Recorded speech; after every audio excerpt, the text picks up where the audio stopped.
know, but then they also like it was like your end days. Like you just sort of and then she packed it up.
Okay, we can get started. Last time we were in the middle of talking about this experiment, or this series of experiments, this approach I should say. This was at a time before there was sequencing and the kind of chemistry that we have now, where one can find out in a very short time what the sequence is of a nucleic acid, or one can synthesize in a very short time a nucleic acid of any desired sequence. And so it was necessary to go through probabilistic arguments like this in order to deduce what the codon assignments were for the various amino acids. And so we were just in the middle of talking about this table where in this particular experiment there were, of course, numerous experiments like this so that it was possible to put together probabilistic calculations to come up with pretty solid assignments for most of the codons, but the best they could do was to say that the codon had a particular composition. They didn't know from this kind of experiment the sequence. So in this case, they could assign asparagine the codon A2C, which means there are two A's and a C in this codon. And of course, glutamine comes up with the same codon composition. And now we know that the actual codon for asparagine is AAC, whereas for glutamine it's CAA. Same composition though. And that was deduced by the frequencies with which the amino acids that were being looked at were incorporated for polymers that had a particular frequency of occurrence of the A's in this case and the C's. So you can go through and you can see how the table works. For example, histidine had an observed frequency of 6,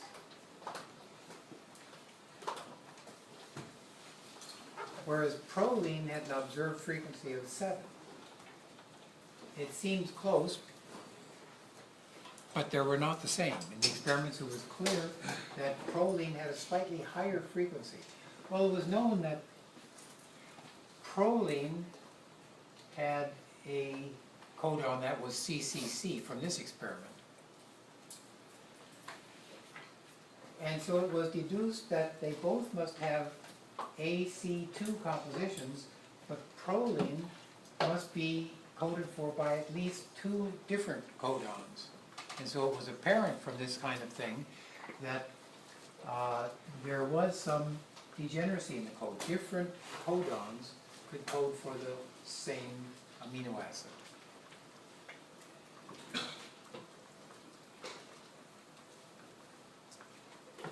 A further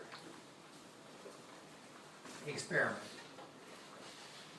much more definitive, by Nierenberg,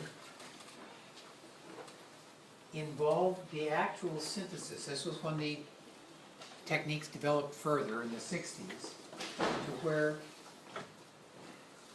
individual codons could actually be synthesized.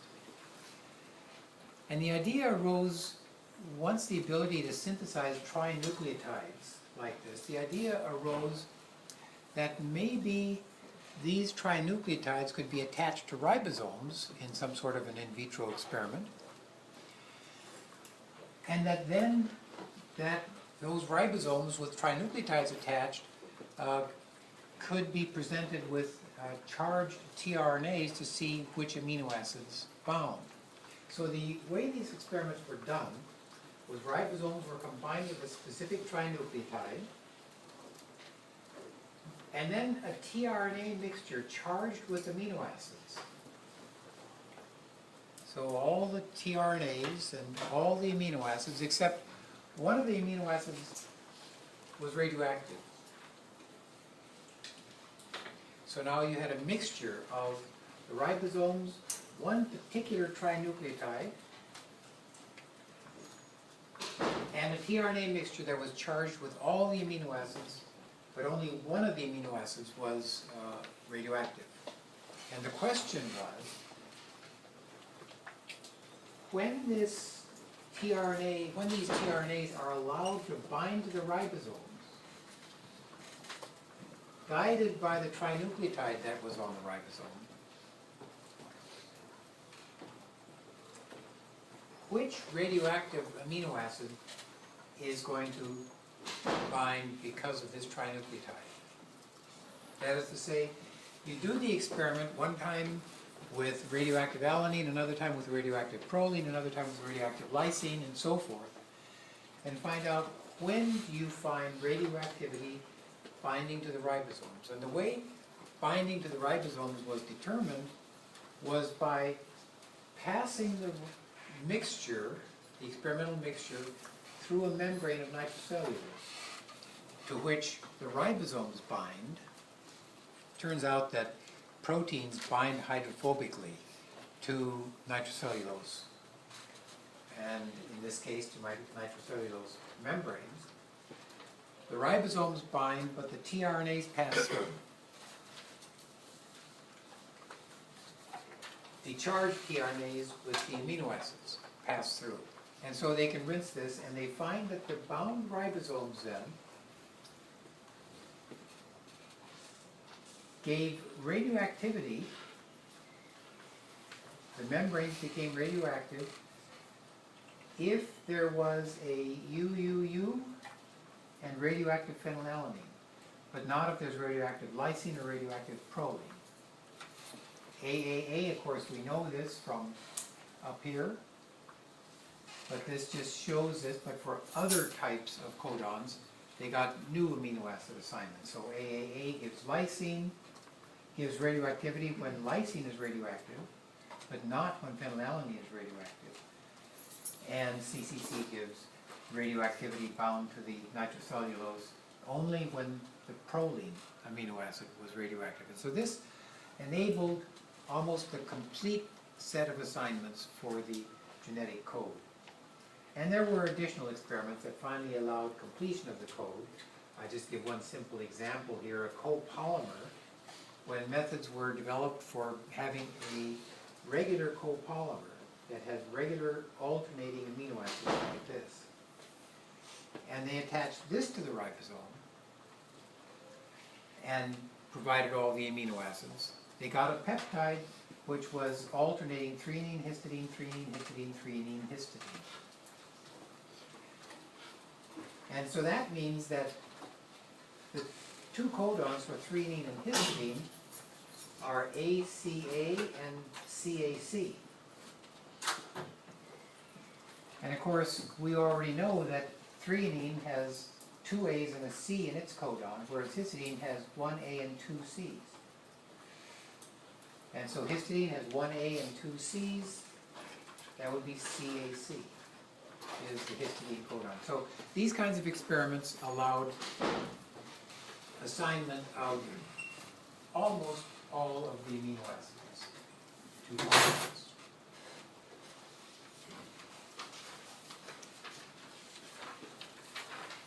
Giving rise then to the code that you see up here.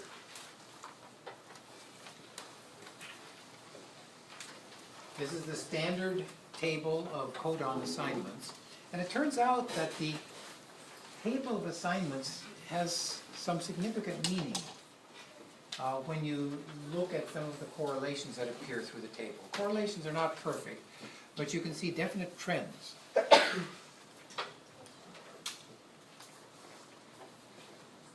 Of course, the most obvious thing is that the code is degenerate. Arginine, for example, has 4 codons, all of which yield arginine, and so forth, all the way through the table. So, degenerate, of course, for mathematics means multiple solutions to a single problem. And so the problem, of course, is what is the codon for arginine, and the degenerate solution is that all 4 of these code for arginine.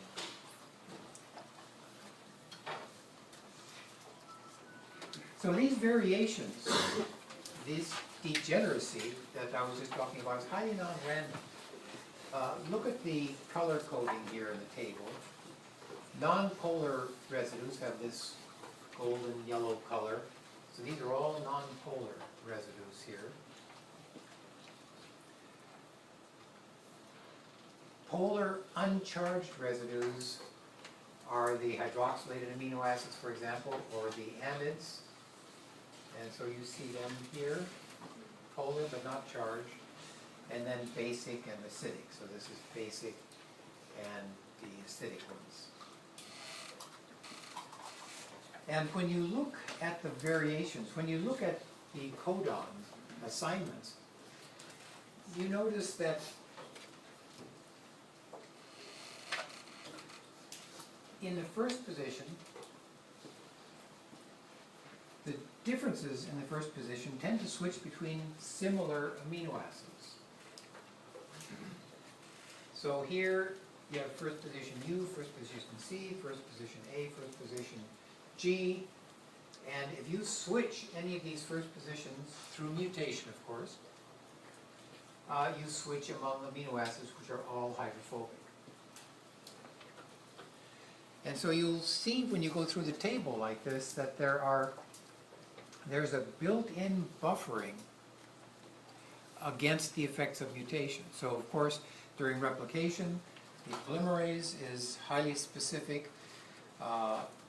Editing improves the specificity of incorporation. And then there are all the different repair mechanisms that we talked about to get rid of errors that get through nevertheless. And then after all of that, there is the code here which tends to buffer against mutations by having, in this case, all of the first positions arranged such that in most cases throughout the table you switch between similar amino acids so that if there is a mutation, maybe it doesn't have an effect anyway, even if it's in an important position in the protein. The second position of the codon also buffers against mutation, and it does so in such a way that the most frequent mutations, that is to say, a transition between U and C, for example, when C is deaminated and becomes U, or purines, when G becomes deaminated, it becomes inosine, which can code for, which can involve A as well as G. You notice that the differences in the amino acids between U and C often are slight. Here is alanine and valine, very similar. Leucine and proline, both hydrophobic. In this case, these are polar amino acids, but at least they're not charged amino acids. And so on here. And if you look at the third position, you find that U and C are in fact always the same amino acid. If you change U and C in the third position, you have no effect at all at any position in the table. Of course, all of this is possible, this redundancy, this degeneracy, All of this is possible because we have many more codon possibilities than we have amino acids. So there are 20-some amino acids, whereas there are 64 codon possibilities. And so that's why it is possible to have this kind of degeneracy.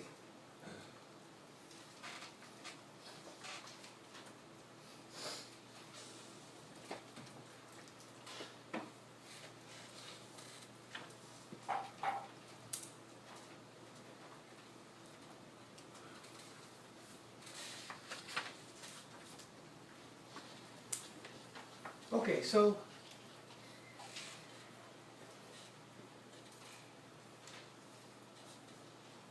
it is interesting the way in which recognition occurs, that there is ambiguity. In addition to degeneracy, there is ambiguity.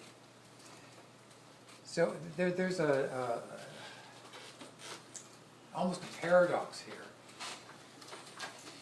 So far we've been emphasizing the tremendously high specificity, the tremendous accuracy in reproducing the genetic code during replication and in transcribing the genetic code into RNA. And now all of a sudden, we're emphasizing the degeneracy of the code in non-coding. And now we're going to talk about the ambiguity of reading the codons. And again, this is because of the fact that there are more codon assignments than there are different amino acids.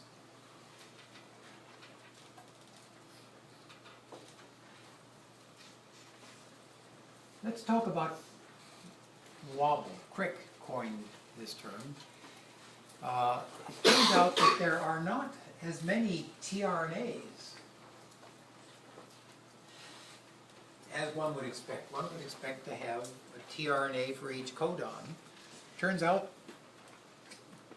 according to tRNA specificities, that there are not enough tRNAs. Yet all the codons could be recognized. If you didn't have a tRNA,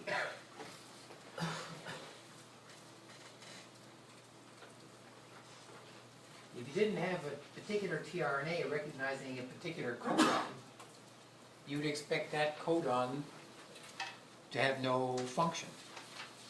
You'd expect that it would be impossible to utilize that codon. And it was found that there were too few tRNAs, and yet all the codons had a function.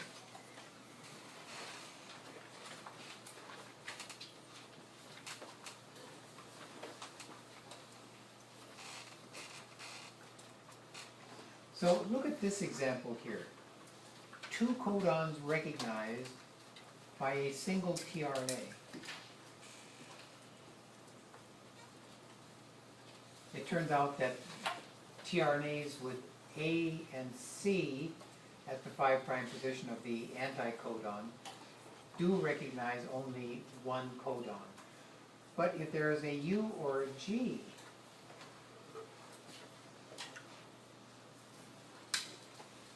at this 5' position of the anticodon, there's ambiguity in the reading of the codon.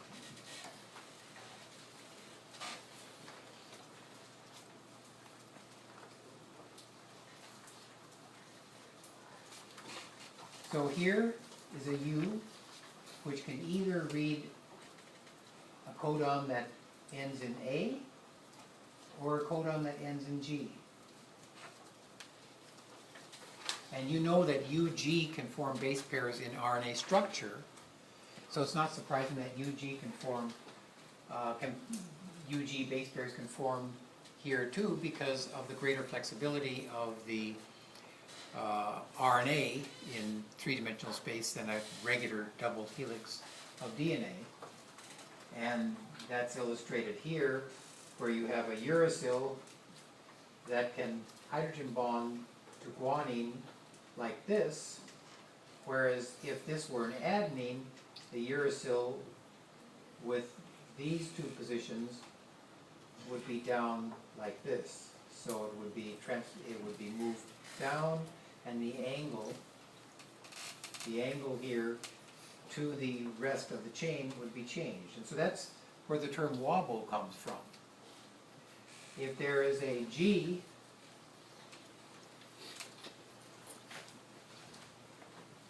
actually I should have, what I said was correct, but I should have been emphasizing the guanine, because the wobble is in the guanine. So if the guanine is here, it can pair with the U. But the normal position of guanine would be up like this, to pair with a C. So the AG here, ambiguity, means that in the codon, which is in the messenger RNA, this third position of the codon can wobble.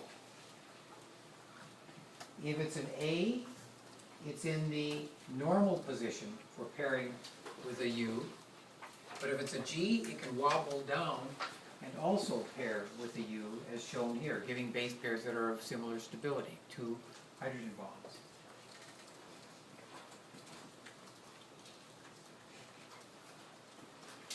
So in the third position of the codon, this happens to be a GC base pair, but if this were a U, then it could move in order to pair with that G.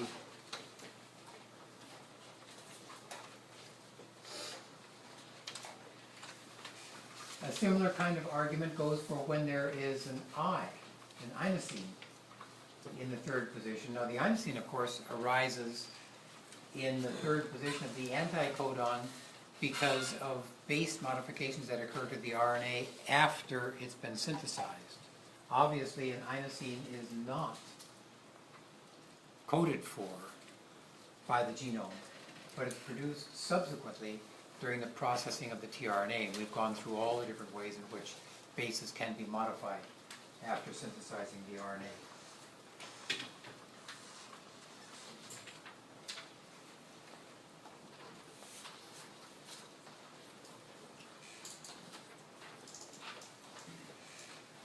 So this illustrates tRNA, pointing out some of the positions. For example, here's a pseudouridine that have been modified. Here is the anticodon. This is the wobble position of the anticodon. It's at the 5' position of the anticodon. So that's this position, because the anticodon goes 5' to 3'.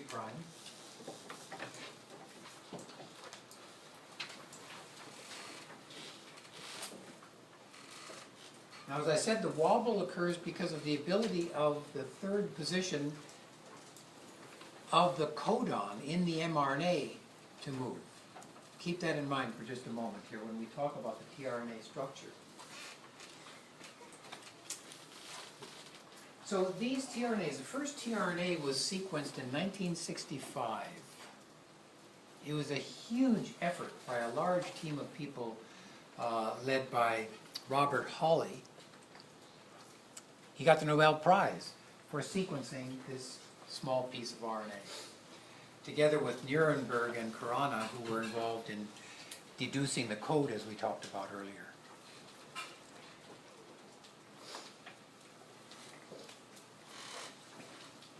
But when he got the sequence, it became clear that the particular tRNA that he had sequenced had these possibilities of hydrogen bonding, which one could draw in 2 dimensions in a cloverleaf form.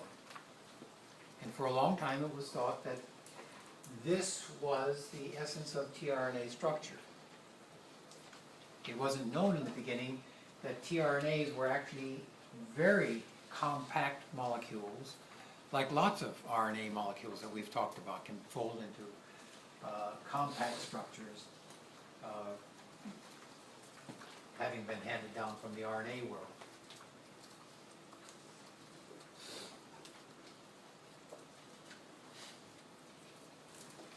Here is the anticodon stem. Up here is the amino acid arm.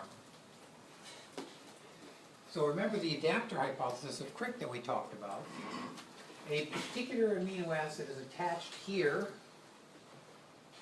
to the 3' position of the ribose. And this shows that at the opposite, structurally opposite end of the tRNA is the codon that recognizes, is the anticodon which recognizes the codon in the RNA. So the recognition of codon and anticodon here is standard nucleic acid recognition that we've talked about.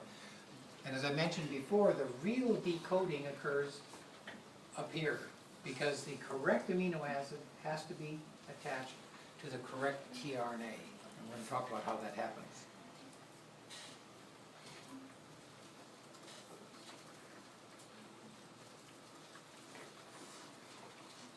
An inkling of the three-dimensional structure of tRNA came after sequencing more tRNAs, and it became clear that there were several very important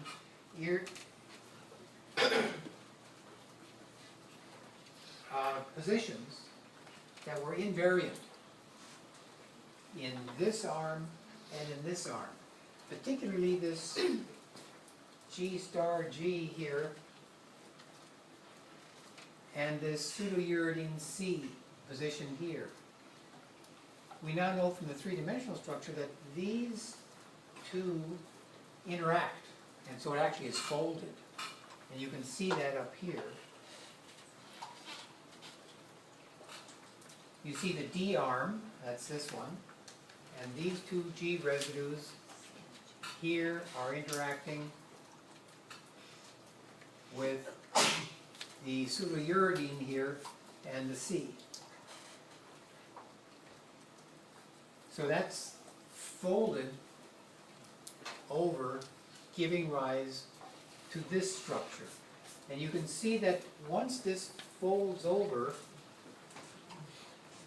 you have you have a bulge structure where there's a bulge going out here, and then this almost linear thing, and that's what you see here. You see a bulge coming out here where these two have interacted with each other, and then this inner curve, which is almost one continuous helix, this inner curve of the tRNA structure. Of course you see it here, the inner curve of the tRNA structure, and this bulge out here, where this T size C arm is interacting with the D arm.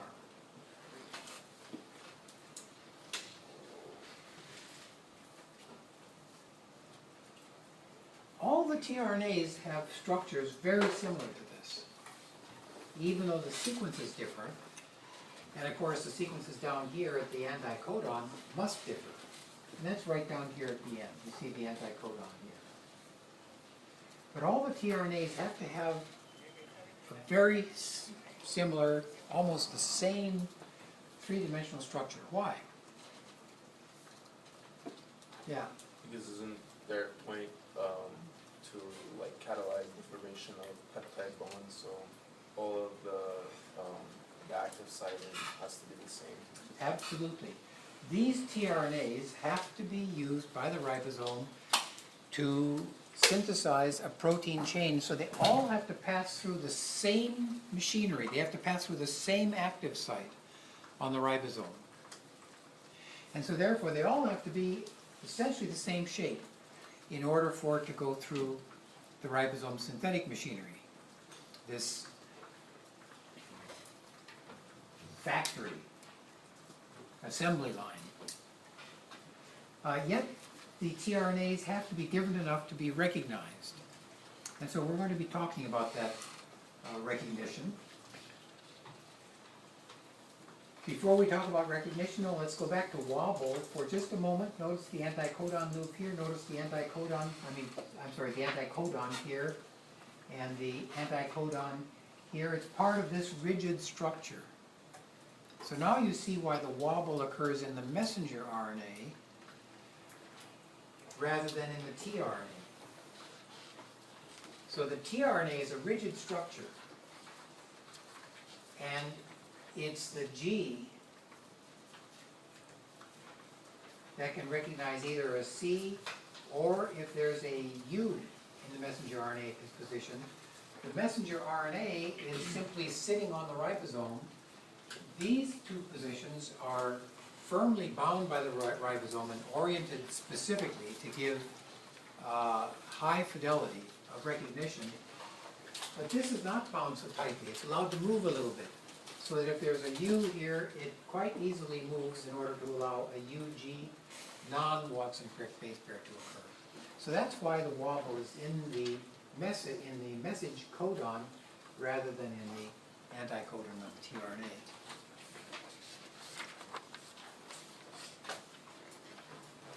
Okay, so amino acylation then of the tRNA.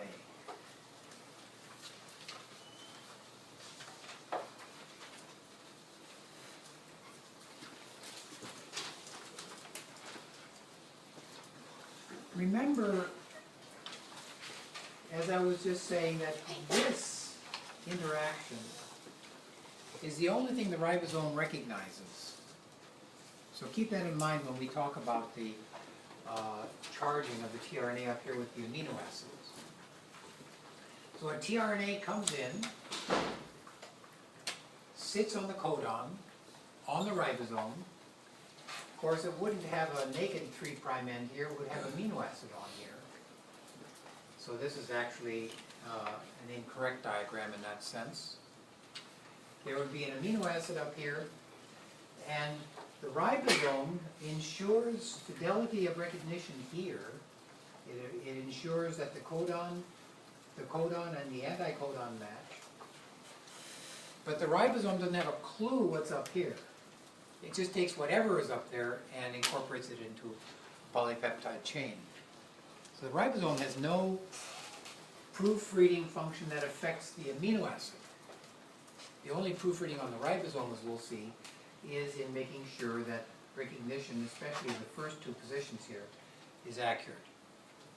We're going to talk about, in the next few minutes, the charging at the 3' end here. Remember, that's where the real decoding takes place. And so the specificity of this charging is where the specificity of translation comes in. The accuracy of translation of the code is no better than the accuracy with which the correct amino acid is put onto the correct tRNA.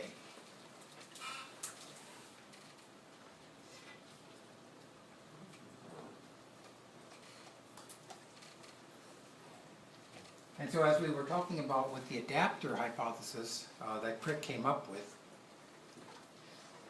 tRNA is the only entity that contains within itself information characteristic of both different codes. At this end, it has the information characteristic of the nucleic acid version of the code, and elsewhere in its structure it contains information that guides the correct amino acid to this end. In other words, information characteristic of the protein version of the code. So the tRNA is the only molecule that has information characteristic of both codes, and that's why it's translational. So the attaching of an amino acid to the 3' end of the RNA takes place, as always, by activation of the amino acid. And the way that takes place is that there is a transacylation event where the anhydride that is here is switched for a mixed anhydride that is here. So this is an acyl phosphate anhydride. This is a phosphophosphate anhydride. So this is just an anhydride transfer. There's not a huge difference in the energy of these bonds. That's a little different from what we're used to thinking about in the context of nucleic acid replication or transcription, because there you have a high energy anhydride going to a much lower free energy ester bond, phosphoester. But here it's acyl-acyl. What's really driving this is the sole driving force really is the expulsion of this pyrophosphate, which is hydrolyzed to inorganic monophosphates.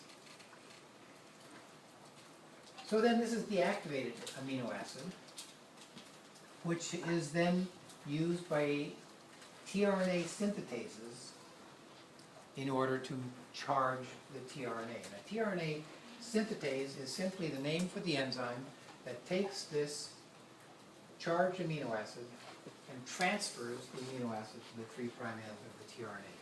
Turns out there are two classes, the class 1 and class 2 of the amino-acyl tRNA synthetases. It's not clear that these classes have any independent significance. It's just that there seems to be a dual evolutionary origin for these amino-acyl tRNA synthetases. But all the synthetases seem to follow this particular mechanism or this particular mechanism. And the reason there are two is because attachment takes place either to the 3' hydroxyl of the ribose or to the 2' hydroxyl of the ribose. But selecting these two apparently gives rise to two different mechanisms, and we'll see how these differ from each other. Now it turns out, we've talked about how it's attached, the amino acid is attached to the 3' end at the 3' hydroxyl for protein synthesis. How can you have two different charging mechanisms then, one to the 3' as it should be and one to the 2'? Remember, I just emphasized a short time ago that all of the tRNAs have a similar shape because they have to go through the same assembly line on the ribosome. So how can you have two entities like this in which the chemistry differs? Also, both of them going through the same assembly line on the ribosome. And it turns out that the answer is actually very simple. And that is that this transesterification that we've run into before, for example in the hydrolysis of RNA and in other contexts, having this acyl group on the 2' hydroxyl is essentially the same energy as having it on the 3' hydroxyl. And so this transesterification occurs very, very easily, and these two structures are actually in equilibrium. And on the ribosome, because this equilibrium takes place so rapidly, on the ribosome simply chooses this one. And if it sees this one, it just waits until it becomes this one, and then the reaction proceeds. And so both of these mechanisms, the type class 1 and the class 2, end up being utilizable on the ribosome as the 3' linked acyl amino acid.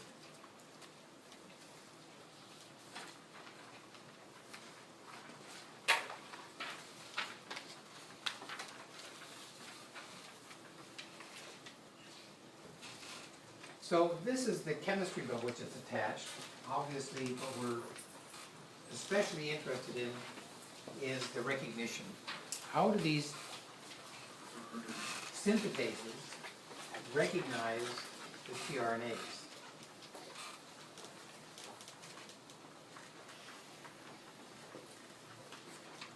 Here you see this bulge that I talked about, where the two loops come together. This is the 3' end. This is where the anticodon is in the tRNA. This is that inner surface I was telling you about, and that's the surface that is recognized and provides a specificity for binding for many of the tRNA synthetases.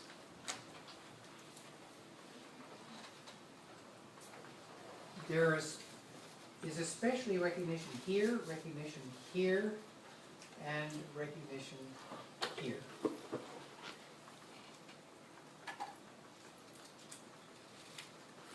So this is the inner surface where there's recognition down in here, recognition here, and recognition here, and it binds to the synthetase. And the different synthetases recognize different elements. Some synthetases will recognize positions on the tRNA in all three of these locations. Other synthetases develop highly specific ways of recognizing just one particular location.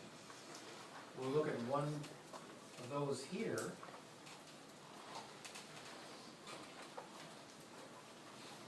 The E. coli alanine tRNA synthetase actually is specialized to recognize just a GU base pair. Right up here in this stem, so that's this area. This is the glutamine tRNA synthetase, so it's not the alanine tRNA synthetase, but this is the area in which the alanine tRNA synthetase recognizes the alanine tRNA.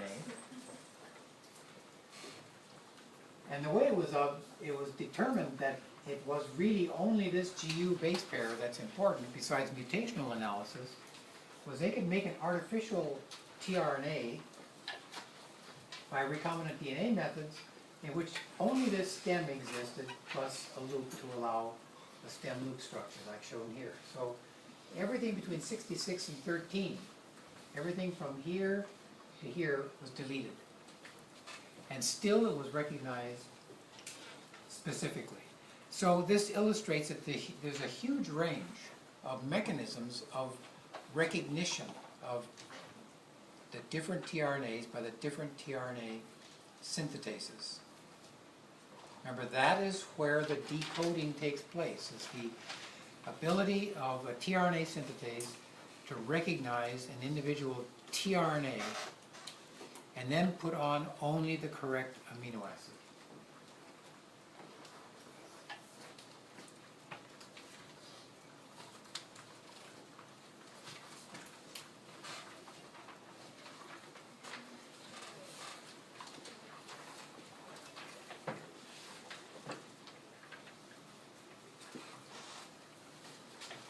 Yeah. So obviously the differences, like for example going to the alanine tRNA where you have that GU base pair which is only recognized by the synthetase, based on that, those differences that it recognizes have to still yield the same structure, right? In other words, the base pairing has to be still similar, because you said that the tRNA structure is always very rigid. Yeah. It always has to be the same so that it can be recognized in the ribosome always the same. So I'm just saying, like, that GU base pair, for example, in the alanine tRNA synthetase that it recognizes would not be present in, for example, glutamine's tRNA. That's right. But despite that, they'll still have to have that, whatever that base pair would be, it would still have to give like or whatever the sequence would be, it still have to give the same structure, correct? Yes, you're absolutely right. So correct me if this is not what you were saying. I think what you were saying is that I emphasize how this structure has to be essentially the same, so the emphasis is on the word essentially, the same in order for it to fit through the ribosome assembly line. And there's a GU base pair in here that, in order to pair as GU, has to present a helix here with a distortion. And I think what you're saying is that that distortion must be big enough to be recognized by the synthetase, Yeah. but still small enough that it doesn't interfere with the ability of the ribosome to deal with this. And you're absolutely right. Yeah. When you're saying, when you go to slide 129, and you said that you deleted that full long portion of the tRNA, so the deleted nucleotides from 66 to 13, is that you saying that there's multiple places for recognition, or just that one place at center? for this, the reason this is, people like to talk about this is because this is a curiosity which emphasizes how specific these synthetases can be. In this case, this tRNA for alanine can be recognized by its synthetase based on just this part alone. But lots of other synthetases recognize areas in all three of these prime recognition possible positions on the tRNA. And this is just an example of a synthetase that recognizes only one, because the GU base pair is sufficiently characteristic that it, through evolution, discovered that it could recognize with adequate specificity the entire tRNA by focusing just on this, and this is the only tRNA that has a GU base pair here. Is that, yeah.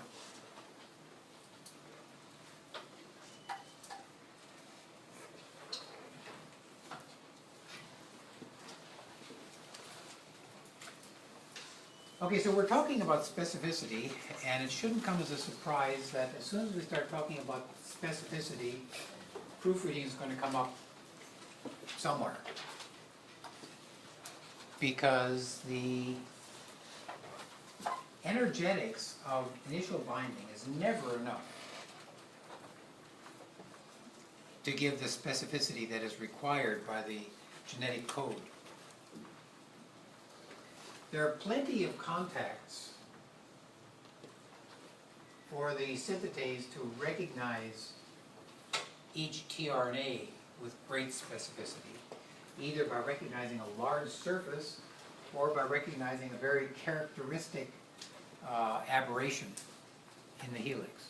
So there's plenty of specificity to work with to find the correct tRNA, so that's not a problem. What is a problem in the specificity of charging the tRNA is recognition of the different amino acids. For example, valine and isoleucine. Valine and isoleucine differ from each other by only this methyl group, which isoleucine has and valine does not have.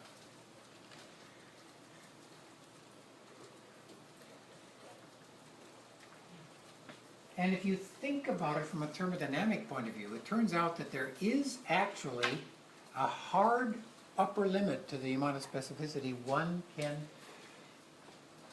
design a protein to have, to distinguish between these two amino acids. And it's expressed in this equation. This is the free energy for an interaction which can be related to the binding constant. So these are the equilibrium constants. If you want to know what the maximum possible discrimination is between isoleucine and valine,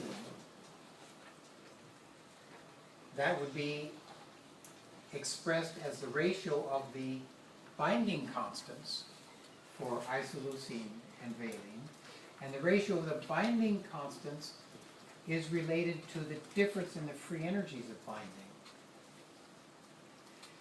And so if you rearrange this to give this, basically you're just taking the equilibrium constants here and taking the anti-log of those in order to get this ratio, which gives you an expression in terms of free energy for what this binding constant is. And you know for a methyl group how much free energy of binding there is intrinsic to the ability of a methyl group to bind in a hydrophobic pocket. That can be measured. And when that free energy, that's the free energy available for getting specific distinction between isoleucine and valine. The free energy, the extra free energy of binding, because of this methyl group, is only enough to give a ratio, is only enough over here to give a ratio of 100.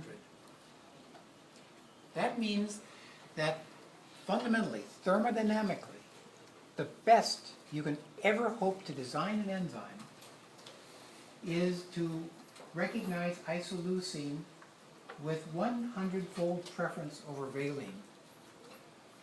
But when experiments were done in the laboratory, it turns out that this synthetase, the isoleucyl tRNA synthetase, can recognize isoleucine with a 40,000-fold preference. Not 100-fold, but 40,000-fold preference. That's 400 times better than the 100-fold intrinsic preference that's made possible by the binding free energy contributed by this methyl group.